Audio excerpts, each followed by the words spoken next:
అవకాశవాద కూటమికి ఎందుకు ఓటేయాలో, వారికి ఓటేస్తే ఈ రాష్ట్రానికి వచ్చేటువంటి మేళ్ళేంటి చంద్రబాబు చెప్పలేదు.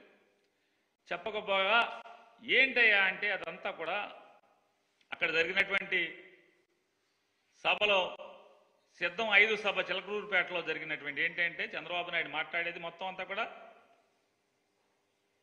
క్షమస్వత్వం అన్యదా శరణం నాస్తి త్వమేవ శరణం మమ.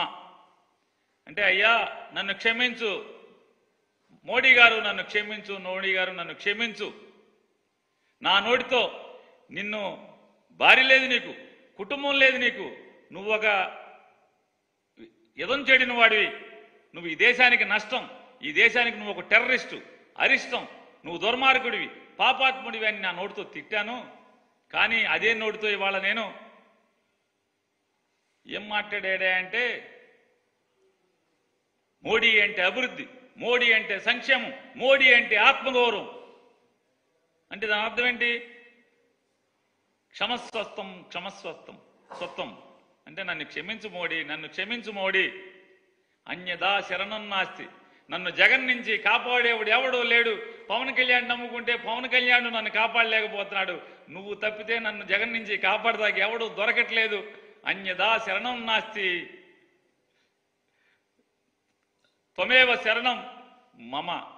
నన్ను జగన్ నుంచి కాపాడు మోడీ అని కాళ్ళ మీద పడటం తప్పితే ఇందులో ఈ సభలో అతను మాట్లాడింది ఏంటి? చంద్రబాబు నాయుడు ఏం మాట్లాడాడు? మొన్న ఎందుకు తిట్టాము, ఇవాళ ఎందుకు మోడీ కావాలి ఈ రాష్ట్రానికి? మోడీ వస్తే ఏం చేస్తాడు? ప్రత్యేక హోదా ఆ రోజు 5 ఏళ్ళు కాదు 10 ఏళ్ళు ఇస్తానని మోసం చేశాడు ఈ రాష్ట్రాన్ని, నాశనం చేశాడు ఈ రాష్ట్రాన్ని అని చెప్పి నోటితో ఇవాళ మోడీ అంటే తెలుగు ప్రజల ఆత్మగౌరవం, మోడీ అంటే దేశ ప్రజల ఆత్మగౌరవం, మోడీ అంటే అభివృద్ధి, మోడీ అంటే సంక్షేమం, సంక్షేమం కాదు సంక్షేమం. మరి ఏమైంది? ఏంటి మార్పు కారణం ఏంటి? మోడీ అంటే సంపద సృష్టించే వ్యక్తి, మోడీ అంటే ఒక నమ్మకాన్ని కలిగించే వ్యక్తి. కరోనా సమయంలో మనందరి ప్రాణాలని కాపాడాడు. చంద్రబాబు నాయుడు గారి యొక్క కీర్తి సుధ ఇది. మోడీ గారి గురించి ఆయన వాళ్ళు మాట్లాడినటువంటి కీర్తి సుధ ప్రపంచంలో భారతదేశాన్ని 5వ స్థానాన్ని నుంచి 3వ స్థానానికి తీసుకొచ్చాడు. అమెరికా తర్వాత మళ్ళీ మనమే చిడతలుచుకుని యమకుట్టుడు భజన, మామూలు భజన కాదు ఈ చంద్రబాబు భజన, అసలు మామూలుగా హరిలో రంగ హరి.